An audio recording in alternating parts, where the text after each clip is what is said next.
പുതിയൊരു വീഡിയോയിലേക്ക് എല്ലാവർക്കും ഒരിക്കൽ കൂടി സ്വാഗതം. ഇന്നത്തെ വീഡിയോയിൽ നമുക്ക് നമ്മുടെ ടൂ വീലറിൻ്റെ ചെയിൻ എങ്ങനെയാണ് ടൈറ്റ് ചെയ്യുന്നതെന്ന് നോക്കാം. അപ്പോൾ ഇത് കണ്ടോ, ഫിസിക്കലായിട്ട് നമുക്ക് കാണാൻ പറ്റും ചെയിൻ ലൂസാണെന്നുള്ള കാര്യം. ഇപ്പോൾ ചെയിൻ കവറുള്ള വണ്ടികളാണെങ്കിൽ നമുക്ക് അറിയാൻ പറ്റത്തില്ല. അപ്പോൾ ഈ ചെയിൻ ലൂസാണെങ്കിൽ നമ്മൾക്ക് കാണിക്കുന്ന സിംറ്റംസ് എന്തൊക്കെയാണെന്ന് നോക്കാം. അതേപോലെ തന്നെ നമ്മൾക്കൊരു വണ്ടി ഉണ്ടെങ്കിൽ സ്ഥിരമായിട്ട് നോക്കുക. വണ്ടിക്കൊക്കെ എന്തെങ്കിലും വണ്ടി നമ്മളോട് ഒന്നും പറയത്തൊന്നുമില്ല, ഇതിനൊക്കെ പ്രശ്നമായിട്ടുണ്ട്. അത് ബ്രേക്ക് ഡൗൺ ആകുമ്പോഴായിരിക്കും കാണിക്കുന്നത്. അല്ലെങ്കിൽ സെൻസറൊക്കെ ഉള്ള വണ്ടികളൊക്കെ ആണെങ്കിൽ അതിൻ്റെ ഏകദേശം ഒരു പരുവാകുമ്പം സെൻസറൊക്കെ വർക്കാവും. അപ്പോഴിത് ഫിസിക്കലായിട്ട് നമുക്ക് കാണാം, ഇത്രയ്ക്ക് ലൂസായിട്ടുണ്ട്. ചെയിൻ കവറുള്ള വണ്ടിയാണെങ്കിൽ ഇങ്ങനെ ലൂസാകുമ്പം തന്നെ ഒരു വല്ലാത്തൊരു നോയ്സും, അതേപോലെ തന്നെ പ്രധാനപ്പെട്ട ഒരു പ്രശ്നമെന്ന് പറയുന്നത് ഗിയർ ഇടുമ്പം ടക്ക സൗണ്ട് വരും. നമ്മൾ ഓരോ ഗിയർ ഷിഫ്റ്റ് ചെയ്യുമ്പോഴും പതിവില്ലാത്ത പോലെ ഓരോ സൗണ്ട് കേൾക്കും. അപ്പം ചെയിൻ കവറുള്ള വണ്ടിയാണെങ്കിൽ ഇത് ലെഫ്റ്റും റൈറ്റും അങ്ങോട്ടും ഇങ്ങോട്ടും അടിച്ചും നോയ്സും ഉണ്ടാകാം. ഇതിപ്പം അധികം ലൂസായൊന്നും ആയിട്ടില്ല, എങ്കിൽ കൂടി ഈ ഒരു ലൂസ് വന്നപ്പോൾ കൂടി നമ്മൾക്ക് ചെയിൻ ഗിയർ ഷിഫ്റ്റ് ചെയ്യുമ്പം നല്ല രീതിയിൽ സൗണ്ട് വരുന്നുണ്ട്.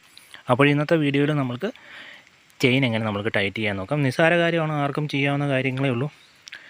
ഇത്രയും ഒരു സ്പാനർ സെറ്റ് ഉണ്ട് എൻ്റെ അടുത്ത്. വാങ്ങിക്കുമ്പോൾ ഒരു സെറ്റായിട്ട് വാങ്ങിച്ചോളുക. പിന്നെ അതിലില്ലാത്ത സാധനങ്ങളൊക്കെ ഓരോന്ന് വാങ്ങിച്ചാൽ മതി. ഓരോന്ന് വാങ്ങിക്കാൻ പോകുകയാണെങ്കിൽ നല്ല വില കൊടുക്കണം. മഴ തുടങ്ങിയല്ലോ. ചെയിൻ ടൈറ്റ് ചെയ്യാനായിട്ട് നമുക്ക് ആദ്യം ചെയ്യേണ്ടത്, ഇതിൻ്റെ ആക്സിൽ നട്ട് ബോൾട്ടുണ്ട്, ഇത് ലൂസ് ചെയ്യണം. ഞാനിതിപ്പോൾ ഓൾറെഡി ലൂസ് ചെയ്ത് വെച്ചേക്കുകയാണ്. പിന്നെ ഇവിടെ കാണുന്ന ഈ ലോക്ക് നട്ട് ചെറുത്, ഇത് കുറച്ച് ലൂസ് ചെയ്ത് വെക്കുക. അതേപോലെ തന്നെ അപ്പർ സൈഡും. അതിൻ്റെ സൈസ് ഈ വണ്ടിക്ക് വരുന്ന 10 അതേപോലെ തന്നെ അവിടെയുള്ളത് 12. അപ്പോൾ ചെയിൻ ടൈറ്റ് ചെയ്യുന്ന പ്ലേ എന്ന് പറയുന്നത് 1 ഇഞ്ചാണ്, ഏകദേശം ഈ ഒരു ഹൈറ്റ്. ചെയിൻ ഇങ്ങനെ നിൽക്കുമ്പം മുകളിലോട്ട് ഏകദേശം 1 ഇഞ്ച് പൊക്കണം, പ്ലേ ഉണ്ടായിരിക്കണം. ഇതുണ്ട്, ഇവിടെ ഈ പടം ഇങ്ങനെ കൃത്യമായിട്ട് കൊടുത്തിട്ടുണ്ട്, പ്ലേ ആണ്. കണ്ടോ, ഇതിപ്പം ഒരുപാടുണ്ട്. നമുക്കിനി ടൈറ്റ് ചെയ്ത് കൊടുക്കാം. ഈ ഭാഗമായിരിക്കണം ആദ്യം ടൈറ്റ് ചെയ്യേണ്ടത്, അപ്പർ സൈഡല്ല.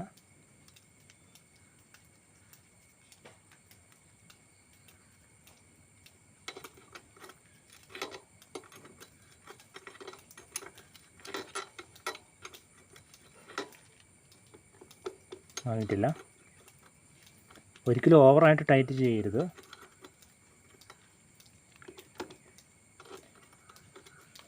ഓവറായിട്ട് ടൈറ്റ് ചെയ്തിട്ടുണ്ടെങ്കിൽ ഈ സ്പ്രോക്കറ്റ് കണ്ടമാനം തേഞ്ഞങ്ങ് തീരും.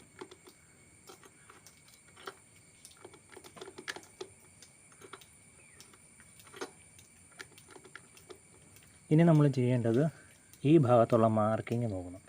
ഒരിക്കലും വന്നിട്ട് ഇതിൻ്റെ ലെങ്ത് വെച്ചിട്ട് ഈ സംഭവത്തിൻ്റെ ലെങ്തൊക്കെ ഇങ്ങനെ മെഷർ ചെയ്ത് അപ്പുറം കൊണ്ടുപോയിട്ട് അത് പ്രകാരം അഡ്ജസ്റ്റ് ചെയ്യരുത്.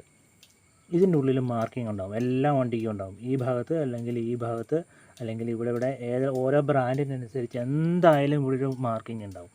ഈ വണ്ടിക്ക് ഇതിൻ്റെ അകത്താണ്, ഇതിൻ്റെ അകത്ത് കുറച്ച് വരകൾ കാണാൻ പറ്റും.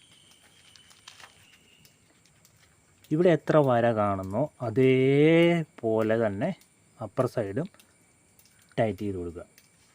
ഒരിക്കൽ കൂടി പറയുന്നു, ഒരിക്കലും ഇതിൻ്റെ ലെങ്ത് പിടിച്ചുകൊണ്ട് അപ്പർ കൊണ്ട് വയ്ക്കരുത്. ഇതിൻ്റെ അലൈൻമെൻറ്റ് ഒരിക്കലും മാറരുതെന്നല്ല, ചെറിയ അങ്ങോട്ടും ഇങ്ങോട്ടും വ്യത്യാസം വന്നിട്ടുണ്ടെങ്കിൽ ടയറൊക്കെ ഒരു സൈഡ് തേഞ്ഞ് തീരാൻ സാധ്യതയുണ്ട്, അത് ശ്രദ്ധിക്കുക.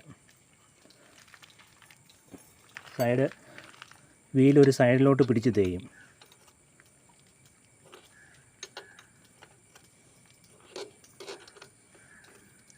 അപ്പുറം എത്ര മാർക്ക് വന്നിട്ടുണ്ട്, ഏത് മാർക്കിലാണ് നിൽക്കുന്നതെന്നുള്ളത് നമ്മൾ കൃത്യമായിട്ട് ഓർത്ത് വെച്ചിട്ട് ടൈറ്റ് ചെയ്ത് കൊടുക്കുക.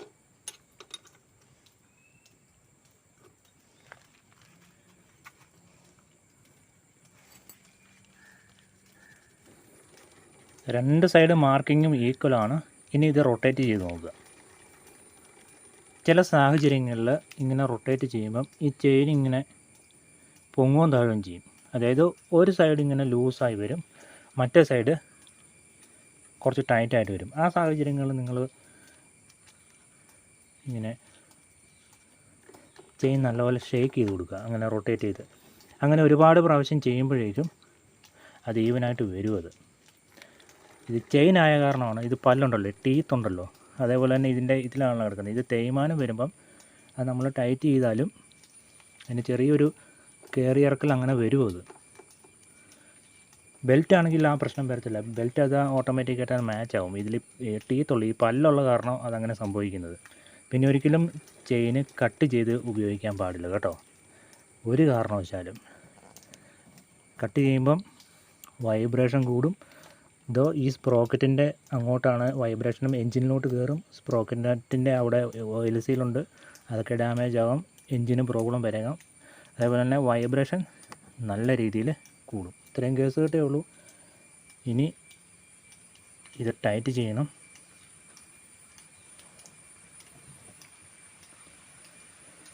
അതിനു മുമ്പ് ഒന്നും കൂടി നോക്കണം അപ്പുറം ഇപ്പുറയെല്ലാം. അപ്പോഴടുത്ത മഴ വന്നിരിക്കുകയാണ്. ഇതിനിപ്പോൾ കയറി ഇറങ്ങുന്നൊന്നുമില്ല. ഇത് അത്ര തീരാറായ ചെയിനൊന്നുമല്ല, ഇനിയുണ്ട് ഒരുപാട് തീരാറായ ചെയിനിന് അങ്ങനെ പ്രശ്നം വരും. ഒന്നും കൂടി കൺഫേം ചെയ്യുക.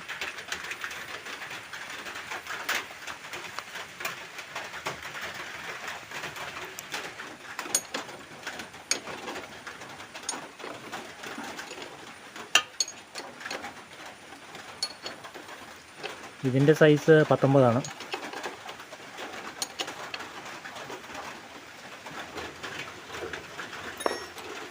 പിന്നെ ലോക്കിനിട്ട് ടൈറ്റ് ചെയ്ത് കൊടുക്കുക. ഇതിന് ശേഷം ചെയിൻ നല്ലപോലെ ക്ലീൻ ചെയ്ത്, ഇതുണ്ടോ മഴക്കാലം കാരണം നിറയെ ചെളിയൊക്കെ കയറിയിരിക്കുകയാണ്. നിങ്ങൾക്കൊരു 80 വാട്ടിൻ്റെയൊക്കെ ഗിയർ ഓയിൽ ഉണ്ടെങ്കിൽ അതിടാം, അല്ലെങ്കിൽ ഗ്രീസും യൂസ്ഡ് എഞ്ചിനുകളും കൂടി മിക്സ് ചെയ്ത് കുറച്ച് കട്ടിയാക്കിയിട്ട് അതിടാം. WD-40 ഒന്നും എടുത്ത് അടിച്ചേക്കല്ലേ തേൽ.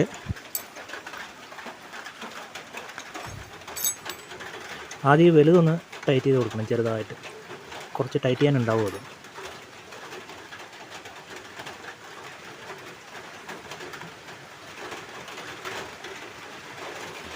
ഇത്രയും പരിപാടിയേ ഉള്ളൂ. ഇനി ഇത് നല്ല രീതിയിൽ ടൈറ്റ് ചെയ്യണം. ഞാൻ മൊത്തത്തിൽ ടൈറ്റ് ചെയ്തിട്ടില്ല, നല്ലപോലെ ടൈറ്റ് ചെയ്ത് ഇഞ്ഞ് കൊടുക്കണം. ഇത്രയും കേസ് കിട്ടേ ഉള്ളൂ. നമുക്ക് ചെയിൻ നല്ല രീതിയിൽ വീട്ടിൽ തന്നെ ഇതാണ് ഇതിൻ്റെ ഒരു പ്ലേ.